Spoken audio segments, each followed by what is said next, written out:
Você sabia que existe uma forma tranquila, pacífica e harmoniosa para que se resolva definitivamente aquele divórcio? Já imaginou se fosse possível que aquele divórcio se dissolvesse de uma forma tranquila, harmoniosa, preservando emocionalmente as partes, os filhos e principalmente que custasse menos para o seu bolso? Nós sabemos que o divórcio é uma decisão difícil e uma fase extremamente delicada que um dia, infelizmente, todos podemos passar. No entanto, nem todos os divórcios precisam ser dessa forma. Eles podem ter a sua resolução, o seu desdobramento de uma forma mais calma, mais tranquila, mais pacífica, aonde o seu estado emocional e o seu patrimônio seja preservado. Nesse vídeo eu pretendo explorar com você quais são os caminhos necessários para que você obtenha um divórcio amigável, um divórcio menos traumático. Por isso eu vou te fazer esse convite. Acompanhe-me nessa jornada, nesse vídeo, para você entender melhores formas existentes na atualidade para que você consiga desatar esse vínculo matrimonial da forma mais tranquila possível. Produção, roda a vinheta.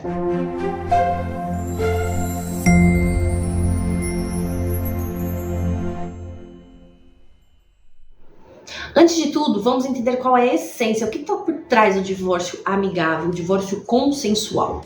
O divórcio consensual nada mais é quando ambas as partes, quando o casal por si só decidem que não querem mais partilhar a vida juntos. Entenda que, por vezes, essa decisão não é em conjunta no sentido de ambos quererem interromper a relação, mas por respeito ao outro, acaba se acatando, acaba se anuindo a opção em pôr fim ao divórcio. Então ele tem a característica consensual principalmente quando o princípio da colaboratividade ele é altamente exaltado. E o que isso significa?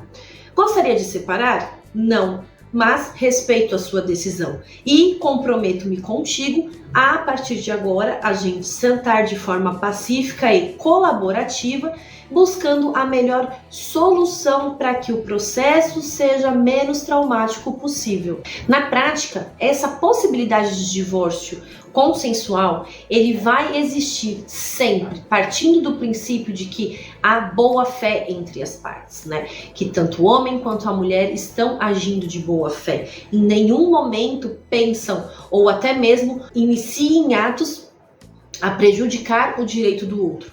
E isso vai ocorrer sempre que a comunicação for muito clara, a comunicação for muito aberta, alinhando mesmo quais são as expectativas, o que busca, o que acha legal e o que não acha. Então, o primeiro ponto para que um divórcio amigável, um divórcio consensual saia do papel e venha para a prática é a comunicação aberta e respeitosa. Sim, a conversa precisa ser respeitosa. Tirar a questão emocional, tirar a vontade de ofender. E a gente sabe que em meio calor ali da emoção, alguns pontos, algumas situações vividas pelo casal podem sim ser reatadas, podem ser jogadas à tona e buscar o culpado daquilo ali. Porém, este não é o momento para se fazer isso. A partir do período em que decide-se que não querem mais viver, que não querem mais compartilhar a vida juntos, essa comunicação de quais são as expectativas para o divórcio, de como seria a expectativa para a partilha dos bens, de como seria a expectativa para com a criação dos filhos, quando existentes e menores de idade, é muito importante. Porque aí é uma forma de se alinhar esses pontos e futuramente não voltar recorrentemente a discutir fatos passados, né? Situações que já aconteceram e que não vão ajudar a caminhar para o objetivo final, que no caso é, a partir do momento em que um casal decide pôr fim ao relacionamento, eles precisam pensar em como gerir a vida deles pós-casamento e quando tiver os filhos, como que será feita a divisão dessa responsabilidade. E aqui eu não trago só a divisão financeira, eu trago a divisão colaborativa mesmo, participativa na vida daquela criança envolvida. Um outro ponto de extrema relevância para que você obtenha sucesso no seu divórcio consensual é Acordo mútuo. O que é esse bendito do acordo mútuo? No primeiro momento, vocês não vão chegar a nenhum acordo, porque as emoções estão muito afloradas, né? Então, evitem de tomar decisões imediatamente. Não queira resolver todos os problemas em uma única reunião, porque isso não vai acontecer. E caso aconteça, pode ter certeza que futuramente você vai se arrepender daquela escolha, até mesmo que é natural do ser humano querer interromper imediatamente aquela dor, aquela angústia e aceitar qualquer coisa que lhe seja oferecida naquele momento. E o que eu sempre oriento: nunca aceite nenhum acordo emocionalmente envolvido. Então, acabei de ter uma reunião, acabei de ter ali um plano de partilha, sugiro que o imóvel X fique com o marido, o carro fique com a mulher, para um deslocamento ali com os filhos, suponhando que ela vá ficar com a guarda das crianças. E num primeiro momento, para acabar com aquilo, acabar com aquela briga, acabar com aquele sentimento ruim do fim, todo mundo aceita. Fala, ok, vamos aceitar e tá tudo certo. Futuramente, pode ser que a pessoa que cedeu parte ou que ficou com uma parte menor, ela venha se arrepender daquilo. E a forma de se reverter o que foi acordado mutuamente lá atrás pode ser de extrema complexidade, quiçá impossível de ser feita. Uma vez que vocês, né, estão assistidos por um advogado, torna-se mais complicada a reversão daquele acordo assinado, tá bom? Por isso que respirar e respirar, buscar auxílios de pessoas ao seu lado, no sentido de, será que eu estou realmente tomando a melhor solução, estou tomando a melhor decisão? E fazer uma projeção futura. Como eu me sentirei após 6, 7, 8 meses dessa separação frente a este acordo que eu estou assinando agora? É claro que tem situações que não existe bens a partilhar e aí remanesce você decidir sobre o direito dos filhos. E nesse quesito, quando falamos aí de filhos, os direitos eles não são permanentes. Qualquer tempo, a qualquer momento, pode ser judicialmente modificado, pode ser judicialmente revisto, tá? Então aqui o cuidado especial é para o acordo patrimonial, a forma como a qual será dividido aqueles bens e principalmente como funcionará eventual pagamento de pensão alimentícia de um cônjuge para o outro. Sabemos que é muito comum ainda mulheres depender financeiramente dos homens, não que hoje não tenham nenhuma profissão, elas até possuem uma formação acadêmica e condições de retornar ao mercado de trabalho. Porém, a qualidade de vida, né, o teto ali, a condição social a qual ela sustentava enquanto casada, deve ser o mesmo enquanto solteiro. E até que ela atinja uma independência financeira, uma maturidade financeira, os juízes aqui do Tribunal de Justiça do Estado de São Paulo pacificamente veem, em casos que demonstraram a necessidade, fixam-se pensões alimentícias por períodos pré-determinados. Então, período inferior a 1 ano, nunca vi. Geralmente entre 2 a 3 anos. Então condiciona que o companheiro que melhor financeiramente se mostrar para a época do divórcio, e caso assim queira a companheira, a esposa que está se divorciando, poder sim requerer ao outro uma ajuda de custo por um período determinado, entre 2 a 3 anos, até que ela consiga se restabelecer no mercado de trabalho, consiga obter a sua renda, para manter ali o padrão de vida ao qual ela está habituada. Entenda que o benefício emocional, o benefício psicológico que o divórcio consensual traz para as partes a longo prazo é muito grande. Embora no início exista aquela pressão, exista aquele peso, mas imagina só quão pesado seria você passar 3, 4, às vezes 5 anos dentro de um processo, batalhando, tendo ali conflitos constantes com a outra parte. Isso sem dúvida é muito mais desgastante. Eu sei que no começo a vontade que dá é efetivamente essa, né? De deixar ali as coisas amarradas num processo. Mas o melhor caminho, de fato, é esse: sentar pacificamente como adultos e não como crianças. E aí, quando eu digo crianças, é uma questão de amadurecimento emocional mesmo. É deixar de lado todo e qualquer ressentimento e qualquer mágoa. Por quê? Isso não vai ser resolvido, isso não vai ser tratado, isso não vai ser limpado dentro do seu coração.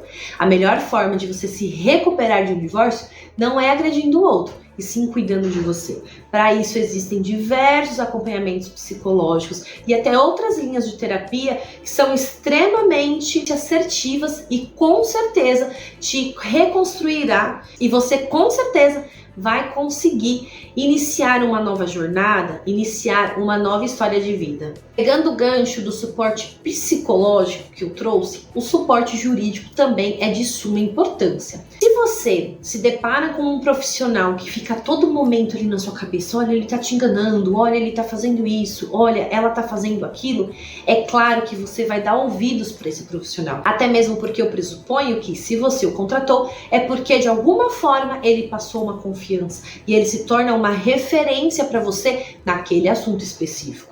É muito comum os clientes pedirem conselhos pra gente de como agir, do que falar, de como fazer determinadas ações que envolva o divorciando, a pessoa ali da qual eu estou quebrando, eu estou acabando com o meu vínculo matrimonial.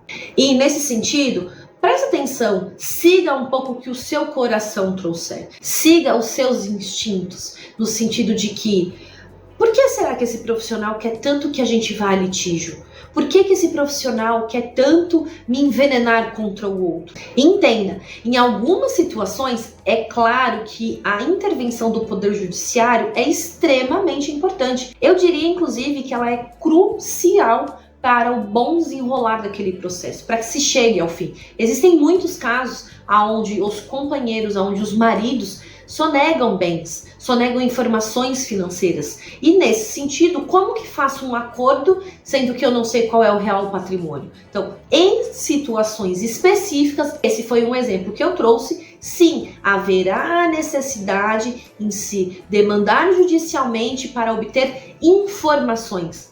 Mas nunca alimentar discursos de ódio contra o outro ou de fazer fofocas, picuinhas, isso não existe. A atuação do profissional advogado tem que ser imparcial. Ela é parcial quanto aos seus direitos, mas jamais no sentido de implementar sentimentos ruins, sentimentos que ele sabe que com o passar do tempo, com o passar do processo, há de diminuir.